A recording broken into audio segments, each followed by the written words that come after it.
hearing that passage for the first time, it kind of, there's a bit of dissonance, right? Because it is providing a vision that is so contrary to a vision of how the human race is unfolded over centuries. So let's just look at Sabbath for a moment, all right? So the first invitation is, which I didn't include in this particular passage, was the seventh day will be a day of rest. It will be a day of rest and restoration. Interesting that at the heart of this invitation to rest and invitation is also an invitation to live our lives in the image of the mystery we call God, who we understand also rests. So that there's something about rest, something about restoration that not only makes us more human, but also reinforces our divinity. And then picking up on Leviticus 24, every 7 years we give the land a break. Wow. And we know in this era when we are concerned about what is happening to the lands around the world, we are hearing the wisdom of giving the land a break because, in fact, we depend on the land for our life. So isn't it interesting that our tradition is suggesting a rest for the land? And then the big one. Every 7 times 7, the 50th year, is an invitation to Jubilee. So we can see it, can't we? That in the buying and selling and trading, what happens to property, we see it in our own backyard. I'll say more about that shortly. And it's an invitation every 50 years to just level things out. It's a restoration of land to everyone, because particularly in an agricultural economy, if you had no land, you had no ability to feed yourself. So the God of Israel was deeply concerned that each member of the community was able to enjoy the basic needs physically. So, all right, that's what we received from our tradition. Let's have a look at how well our tradition and those who claimed it as their own followed suit. Let's start with the Highland clearances, right? We're talking about this in between. It's kind of this. The name I gave I think I gave my sermon a title, "Everything Old is New Again," right? So the Highland clearances, associated with, once again, the dealing with the Highlanders, was a decision on behalf of Scottish landowners, looking at their spreadsheet and going, when it comes to profit, I think the people need to leave and we'll bring in sheep. Happens all the time. Profound human suffering. That was responsible for, I think, half of that population having to find homes elsewhere. But it didn't end there, because then we have our own Canadian story, don't we? Indigenous people moved off their land, forbidden to practice their culture. Wow. But then suddenly we're fast forwarding and we're recognizing something's happening in our own backyard.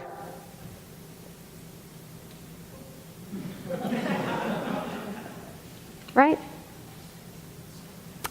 And I happen to know there are a number of people in the room today who are living with anxiety about where they will land, because people are being moved out of their homes. So I began thinking about today's sermon when I just happened to be listening to an interview hosted by Anna Maria Tremonti on The Current a couple of months back. And it goes something like this. Maybe I should, let me just find the name. I'm quoting somebody here. The interview is with a woman whose name is Leilani Ferha. She's a Canadian. She's also the United Nations Special Rapporteur on Adequate Housing. And in the documentary called Push, she argues that the source of this global crisis, this is our piece of it, there's a global crisis, is much bigger than simple neighborhood gentrification. What she is hearing both in the North and the South is that affordable housing is disappearing, particularly in the cities, because housing has now become a commodity on the stock market, right? So it's kind of become like gold. And I'm listening to this kind of going, and these houses, or these groups of, say, 500 houses that have been bought up by a company can be traded 37 times in 1 minute. Because it's the stock market, right? And I'm just going, this is profoundly frightening.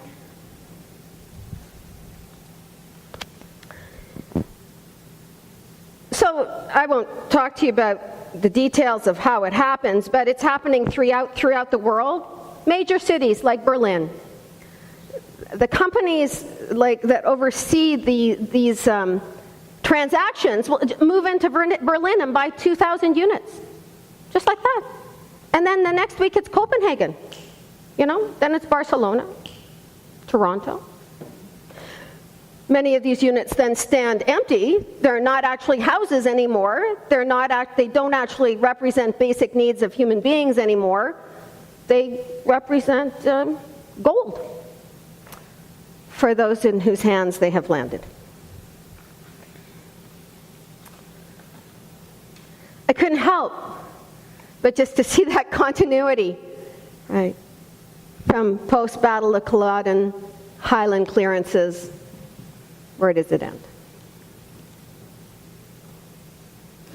So let me just share 3 things I think that are of note within the biblical tradition. The gift of Sabbath, the gift of rest, 1 day off, 1 year off for the land, is a gift of freedom. It is designated to be a rest from the cycle of doing. And it's not, I think, just for the purpose of putting one's feet up. I think it's for the purpose of then connecting to our total humanity, connecting to one another, and remembering that in order to be whole and healthy, we need to attend to our souls.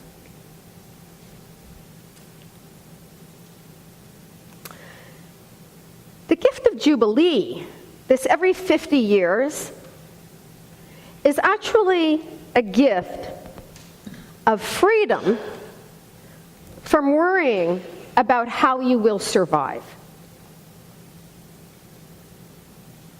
It ensures that every 50 years there's some checks and balances that are honored so that the most vulnerable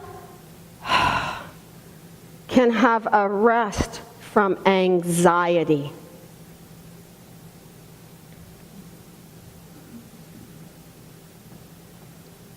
And finally, the gift of Sabbath, the gift of Jubilee, is an invitation to recognize that when we are either striving to achieve and collect and accumulate, or constantly in anxiety because of a greed that is in our culture that has tipped the balance to ensure that there is no longer enough for all.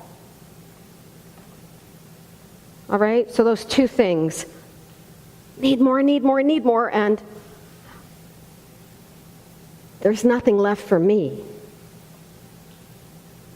If we are freed from both of those things, and we are able to experience that true rest that comes when we stop and feel ourselves held in the arms of the mystery, when we stop and are able to connect to our best selves and share our best selves and offer our best selves to one another so that together we are our best selves. And that was the biblical vision. So I guess the invitation, in the midst of, honestly, what makes, I suspect, a lot of us feel absolutely helpless. The biblical vision is to remember the vision that calls us to rest in one another, to trust in mystery, and to be vigilant, I think, about, as a community, ensuring that we offer what we can to the conversation. And what the heck do you offer to a conversation when your community has just lost 10% of its housing?